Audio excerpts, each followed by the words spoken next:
दुबईमध्ये अडकलेल्या महाराष्ट्रातील 164 पर्यटक आणि नागरिकांना सुरक्षित मायदेशी परत आणण्यासाठी तातडीनं 2 विशेष विमानं पाठवली असून सायंकाळपर्यंत ही सर्व सुरक्षित मुंबईत परततील, अशी माहिती उपमुख्यमंत्री एकनाथ शिंदे यांनी दिली आहे. धुलिवंदनाच्या निमित्तानं बोलताना त्यांनी राज्यातील जनतेला शुभेच्छा देत ही माहिती जाहीर केली आहे. धुलिवंदन आणि रंगपंचमीच्या निमित्तानं महाराष्ट्रातील तमाम जनतेला शुभेच्छा देताना सर्वांना आयुष्यात आरोग्य, आनंद आणि सप्तरंगांची उधळण हो, अशी आई जगदंबेच्या चरणी प्रार्थना करत असल्याचंही त्यांनी सांगितलं.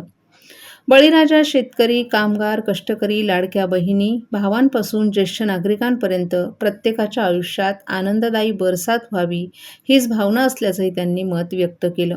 यावेळी त्यांनी शिवसेनाप्रमुख बाळासाहेब ठाकरे तसंच धर्मवीर आनंद दिघे यांच्या प्रतिमेसही अभिवादन केलं. आनंद दिघे यांच्या आनंद आश्रमात जाऊन वंदन करताना ठाणे हे उत्सवाची पंढरी असल्याचं त्यांनी सांगितलं. गणेशोत्सव, नवरात्र उत्सव, गोविंदा, होळी, धुलिवंदन यांसारख्या सणांची परंपरा ठाण्यात रुजवून ती संपूर्ण महाराष्ट्रात पोहोचवण्याचं कार्य आनंद दिघे यांनी केलं असल्याचंही त्यांनी नमूद केलं. दरवर्षी हे सण उत्साहात आणि जल्लोषात साजरे केले जातात. मात्र यंदाच्या होळी धुलिवंदन सणावर राज्याचे माजी उपमुख्यमंत्री अजितदादा पवार यांच्या दुःखद निधनाचं सावट आहे. तसंच शिवसेनेच्या काही जवळच्या कार्यकर्त्यांच्या कुटुंबियातही दुःखद घटना घडल्यानं यंदा जल्लोष टाळून परंपरा जपण्यावर भर देण्यात येत असल्याचंही शिंदे यांनी सांगितलं. धुलिवंदन आणि रंगपंचमी साजरी करताना नैसर्गिक रंगांचा वापर करावा, असं देखील त्यांनी आवाहन केलं. आणि पुन्हा एकदा सर्व तमाम बळीराजा आहे, शेतकरी आहे, कष्टकरी आहे, कामगार आहे, आमच्या लाडक्या बहिणी आहेत, लाडके भाऊ आहेत, ज्येष्ठ आहेत, या तमाम महाराष्ट्रातल्या जनतेच्या आयुष्यामध्ये आनंदाच्या सप्तरंगांची परंपरा पुन्हा एकदा आईच्या आणि तुम्हाला सगळ्यांना होळीच्या पत्रकारांना देखील मनापासून धुलिवंदनाच्या धुळवडीच्या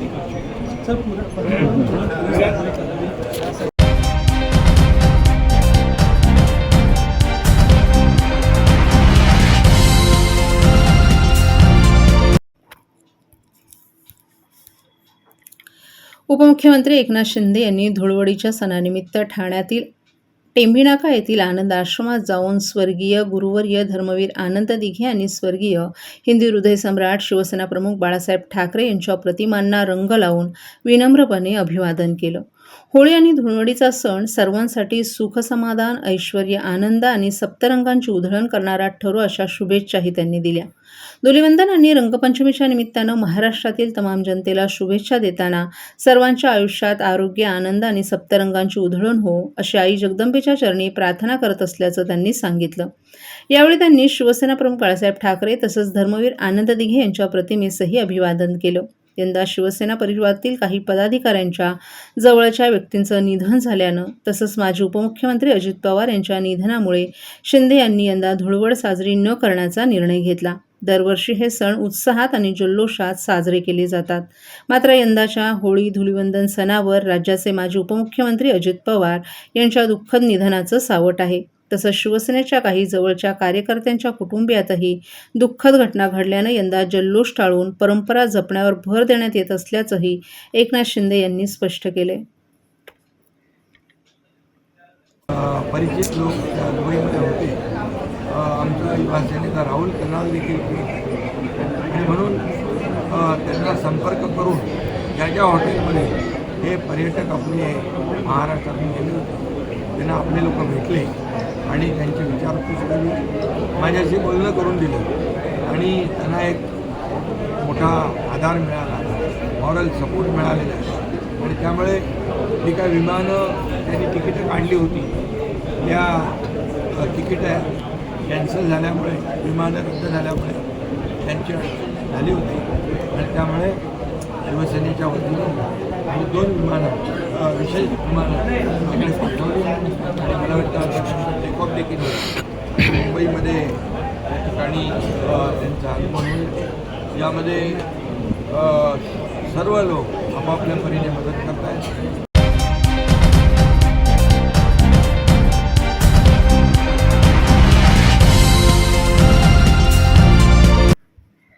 ठाणे पोलीस आयुक्तालय क्षेत्रातील 5 परिमंडळात होळी आणि धुलिवंदनाच्या पार्श्वभूमीवर ठाणे शहर वाहतूक शाखेनं वाहतूक नियमांचा भंग करणाऱ्या 1,681 जणांवर कारवाई केली. पोलिसांच्या नाकेबंदीत 196 मद्यपी चालक तावडीत सापडले.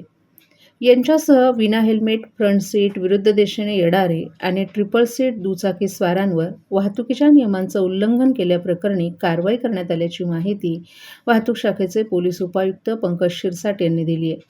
ठाणे पोलीस आयुक्त आशुतोष डुमरे, सहपोलीस आयुक्त डॉ. ज्ञानेश्वर चव्हाण यांच्या निर्देशानुसार होळी आणि धुळवडीच्या पार्श्वभूमीवर ठाणे पोलीस आयुक्तालय क्षेत्रात वाहतूक विभागातील 450 पोलीस अधिकारी आणि कर्मचारी नाकाबंदीसाठी तैनात करण्यात आले होते. होळी धुलिवंदन कालावधीत मद्यप्राशन करून किंवा नशा करून वाहन चालवणाऱ्या चालकांवर कारवाई करण्याची व्यूहरचना वाहतूक विभागानं केली होती. 5 परिमंडळात ठिकठिकाणी नाकाबंदी लावण्यात आली होती. या नाकाबंदीत नशापान किंवा मद्यप्राशन करून दुचाकी, चारचाकी वाहनं चालवणाऱ्या तब्बल 196 जणांवर कारवाईचा बडगा उगारण्यात आला. तर 836 विना हेल्मेट दुचाकी चालवणारे, 408 ट्रिपल सीट दुचाकीस्वारांवरही दंडात्मक कारवाई करण्यात आली. ऑटो रिक्षामध्ये फ्रंट सीट घेणाऱ्या 227 चालकांवर कारवाई करण्यात आली असून विरुद्ध दिशेनं वाहनं दमटवणारे 14 वाहन चालक तावडीत सापडले. अशा एकूण 1,681 वाहन चालकांवर कारवाई करून त्यांच्या धुळवडीचा रंग पोलिसांनी उतरवलाय.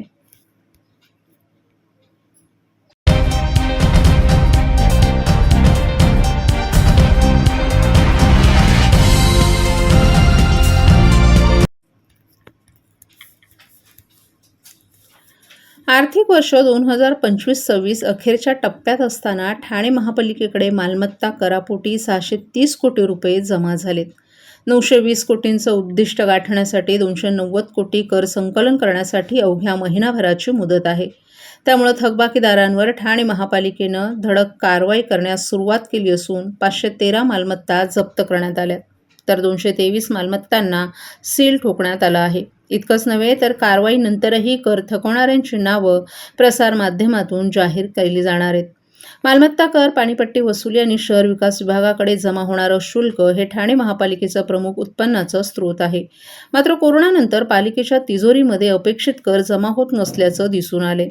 खर्च आणि जमा होणारं उत्पन्न याचा ताळमेळ बसवताना प्रशासनाची दमछाक होते. शहरात विविध विकास प्रकल्प सुरू असताना कर्मचाऱ्यांचं वेतन काढण्यासाठीही शासन निधीवर पालिकेला अवलंबून राहावं लागतंय.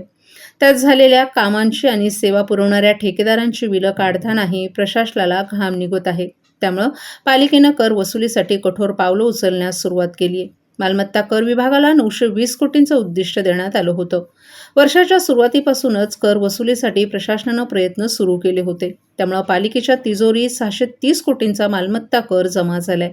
मात्र उद्दिष्टपूर्तीसाठी अजून 290 कोटी रुपये कमी पडत आहेत. त्यामुळे महापालिका आयुक्त सौरभ राव यांनी थकबाकीदारांवर कारवाई अधिक तीव्र करण्याचे तसंच मोठ्या थकबाकीदारांची नावं प्रसारमाध्यमातून जाहीर करण्याचे निर्देश संबंधित विभागाला दिले आहेत.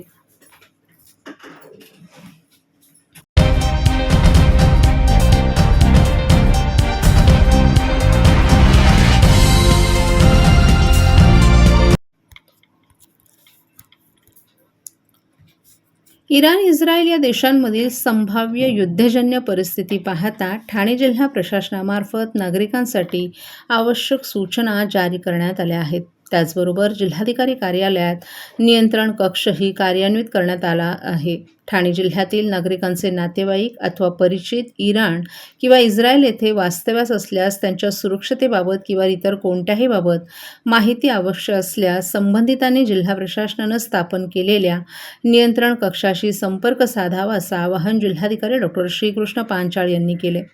या संदर्भात मंत्रालयातील आपत्कालीन संचालन केंद्राशी संपर्क साधण्यात आला असून कोणत्याही नागरिकांकडून इराण, इस्रायल येथे वास्तव्यास असलेल्या व्यक्तींबाबत चौकशी प्राप्त झाल्यास मंत्रालय नियंत्रण कक्षामार्फत संबंधित भारतीय दूतावासाशी संपर्क साधून त्या व्यक्तीच्या सुरक्षतेबाबत माहिती प्राप्त करून ती संबंधितांना कळवण्यात येईल. याची नोंद घेऊन नागरिकांनी आवश्यकतेनुसार या नियंत्रण कक्षांशी संपर्क साधावा असं आवाहन जिल्हा प्रशासनानं केलं आहे.